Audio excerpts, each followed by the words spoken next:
So I'm just down here at Burleigh Beach, my home break, if you can see out there. As a kid I used to live across the road there at the surf club, at the old picture arcade, which I can't even see there somewhere. But today, while I was out there, I caught when the big set came through, I caught a large one, and I got dumped, didn't quite make it, and the board hit me very hard and I broke the board in half. So here's a picture of my board coming up now. Ta-da. So it hit me in the head, but I was wearing this silly thing, and the wave washed it up over my face, and there was a lot of white water and getting thrown around like a washing machine, and I couldn't find the bottom, so I was desperately trying to paddle up while my arms were sort of tangled in the t-shirt.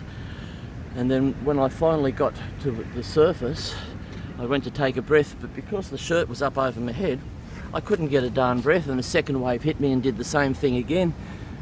Well, let me tell you, by this time I was absolutely I was trying to stay calm, but in my mind I knew I was in big trouble.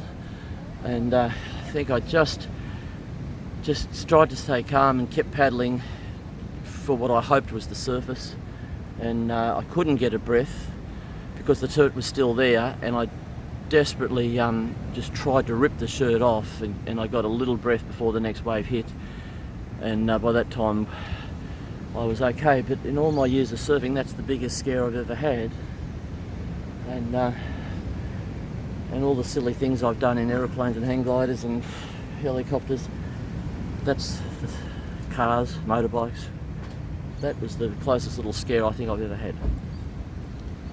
But I'll be here tomorrow in the 12-footer. That was a 10-foot bugs board. Great board too, cost me $250, but we'll take the 12 out tomorrow.